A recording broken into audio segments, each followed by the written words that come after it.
Good morning, children. How are you? Hope you are all okay, isn't it? In the last class, we have learned about the educational development in India during the ancient medieval period, isn't it? Today, we are going to learn about the educational development in modern period. What is the heading of the lesson? Educational development in India. But this period is divided into three: ancient period, medieval period, and modern period. So in the last class we have learned about the ancient and medieval period. So today we are going to learn about the educational development in the modern period. That is the independent in India and Tamil Nadu. Independent India and Tamil Nadu. Okay. So that education in modern India. Educational development of independent India. First, we are going to learn about the educational development of independent India. Educational development of independent India. Okay. This is Dr. Radhakrishnan. All of you know about Dr. Radhakrishnan, isn't it? Okay. So, in 1948, Dr. Radhakrishnan Commission was appointed to present a report on university education. That what commission was appointed? Dr. Radhakrishnan Commission. Under the leadership of Dr. Radhakrishnan, a commission was appointed in the year 1948. For what purpose? To present a report on university education. About the education, they want to present a report. Okay. So it commanded to constitute the University Grants Commission. This Dr. Radhakrishnan's commission, it granted what? To constitute a determined the standard of higher education. They want to give to improve the higher education. They suggest us. Okay. Then also it recommended to constitute the University Grant Commission. University Grant Commission. Okay. Then one of the most important event that have take place in the field of secondary education. Then this is the university level education. Next, secondary education. Okay, so there also that in the one of the important event that take place in the field of education, that is higher secondary education, was the appointment of Secondary Education Commission in 1952 to 53. Secondary Education Commission. Okay, in 1952 to 53. It suggests what it give the its suggestion. It suggests was organized patterns, curriculums, and method of teachings. What it is suggests, they want to organized, okay, organized, okay, or organization patterns. What patterns they are going to use in education. And curriculum. What is the meaning of curriculum? Curriculum meanings that course of study. What is the meaning of curriculum? Curriculum means course of study. Okay. And method of teaching. What are the method? We are going to teaching. So this is suggested by the Secondary Education Commission in 1952. What was suggested by the Secondary Education Commission in 1952? Organizational patterns, curriculums, and method of teaching. What is the meaning of curriculum? Course of study. Okay. So that next, an educational commission under the chairmanship of Dr. D.S. Godari was appointed by the government of India in 1964. Okay, that Dr. D.S. Godari, under his leadership, he appointed the one commission. Okay, that is an education commission. What was the name of that commission? An education commission under the leadership of chairman. Okay, that Dr. D.S. Godari was appointed by the government of India in 1964. Okay, so now in order to develop the education of independent India, our government they appointed three commissions, isn't it? First one under the leadership of Dr. Radhakrishnan Commission, second commission, Secondary Educational Commission in 1952. Then third one, an education commission under the leadership of Dr. D.S. Kodari. So three commission was appointed by the government, okay, to develop the education of modern India. Okay, now we are going to learn about the educational policy. Okay, policies are national policies on education. National policy on education. Okay, national policy on education. What are the nation means that India level, our country, what are the policies introduced in order to develop the education. Okay, so first the first national education policy of 1968, they brought that it is aimed to promote national progress, a sense of common citizenship and culture, and to strengthen national integration. What is the meaning of integration? Integration meanings that unity. Integration meanings unity. Okay, but then here first national policy, what is the national policy? It is aimed, what is its goal or aimed is to promote national progress, a sense of common citizenship and culture, and to strengthen national integration meanings that unity. Okay, in the year in 1986, the government of India introduced a new education policy called for a child-centered approach in primary education. That in which year? 1986. Okay, our government introduced one new policy, that is new education policy.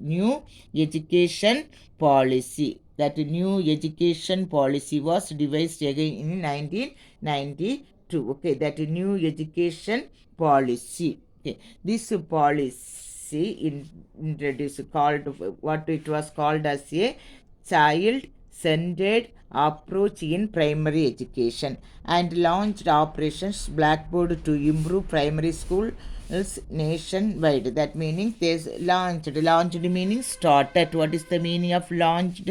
Started. What they started? Blackboard to improve operation Blackboard to improve primary schools nationwide. In national level, in order to improve the primary schools, they are used the Blackboard. Okay, so that was the new educational policy system. It is called for a child-centered approach. Child means it is useful to the only the children's child. Okay, then next, first national education policy is used in 1968. This is next 1986, that is new education policy, that was called a child centered approach in primary education. Okay, then third one, the new education policy was revised again in 1992. That the new education policy was revised meaning changed. Again it was changed. First, that new education policies brought in 1986. What its main aim was, what that launched operations Blackboard to improve primary school. So in the year 1992, it was again changed.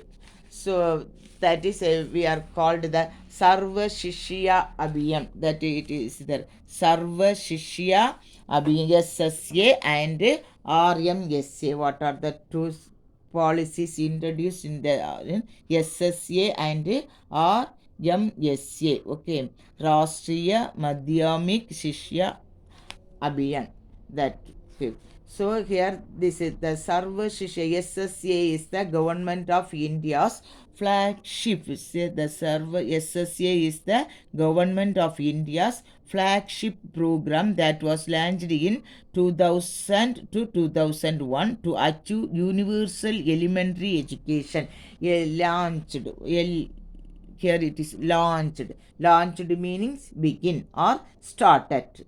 The one launched meanings begin or started. That means flagship. What is the meaning of flagship? Flagship meanings the most important program. Flagship meanings the most important program. Okay, so it was launched in 2000 and 2001 to achieve the universal elementary education, primary, isn't it? Elementary education. Okay, right to education, RTE. What is the full form of RTE? Right to education, provide for free and compulsory education to all the children from the age of 6 to 14.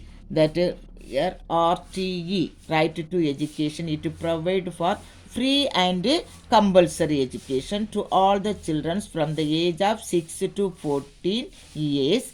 So the SSA initiates a variety of innovations and activities related to schools. Okay, that is then RMSA. Okay, RMSA, that is Rashtriya Madhyamik Shiksha Abhiyam. That RMSA is a centrally sponsored scheme. It was a central government sponsored scheme which was implemented during 11th 5-year plan. So that is 11th 5-year plan. The whole of RMSA is to make secondary education to all young students to the age group of 15 to 16. 15 first, that RTE. Okay, that is provide for compulsory and free education to the age of 6 to 14 years.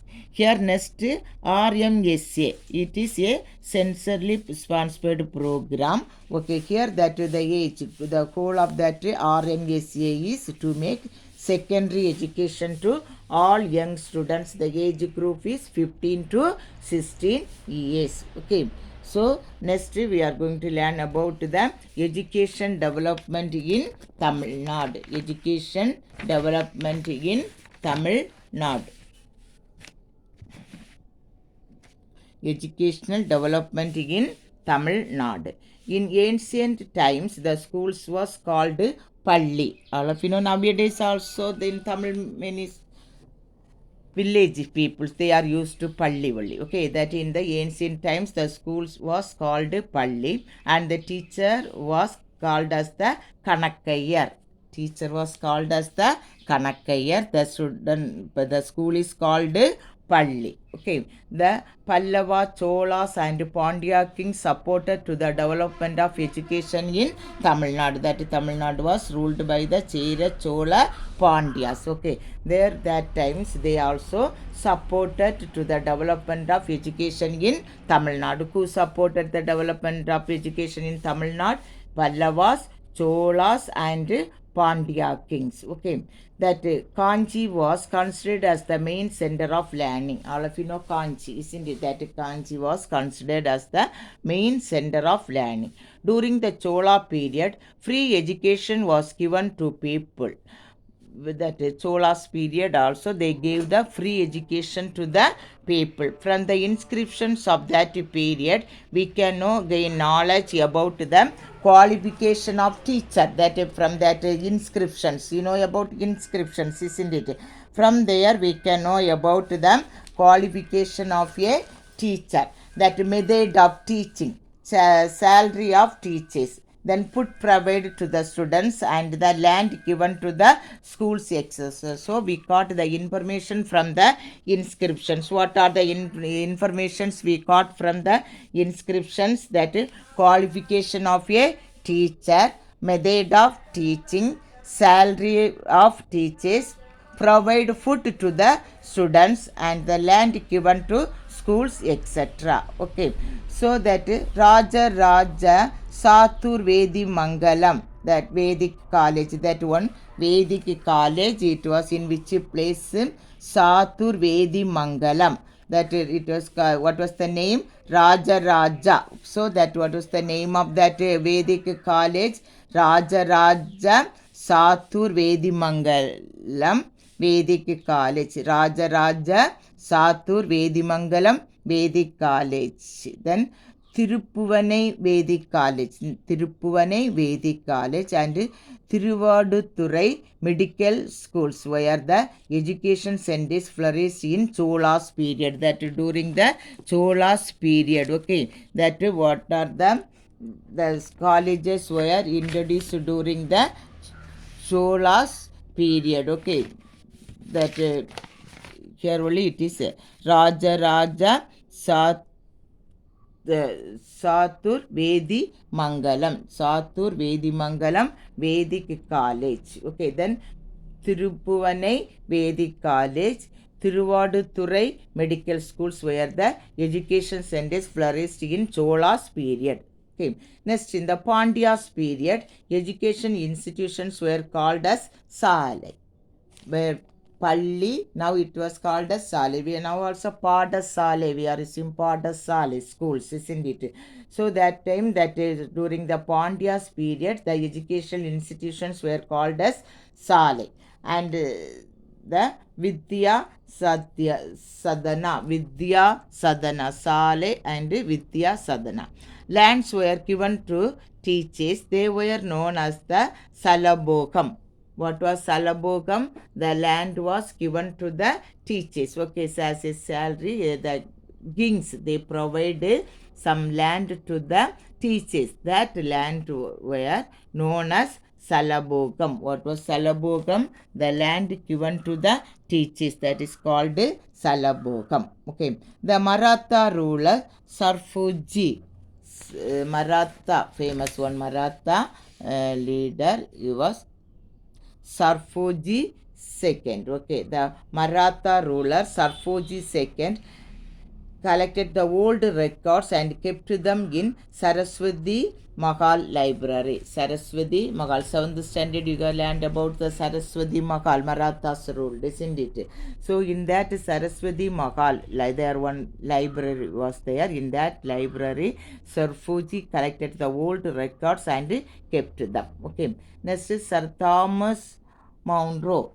Sir Thomas Monro, the governor of Madras Presidency. He was when the British ruled our country, that he was appointed. Okay, who was appointed? Sir Thomas Monro. Okay, Sir Thomas Monro. He was appointed as the governor of Madras, Chennai, isn't it? Governor of Madras Presidency. He was also highly responsible for the introduction of Western education in Tamil Nadu. Who introduced the Western education in Tamil Nadu? Sir Thomas Monro. Who was Sir Thomas Monro? He was the governor of Madras Presidency. Who he was appointed by the British. Okay. So the Madras University was founded in 1857. In 1857, one Madras University was founded. The Madras University was founded in 1857. It was the first university in Tamil Nadu under the British rule. Under the British rule, it was the first university. Okay. Next, the Annamalai University was founded in 1927.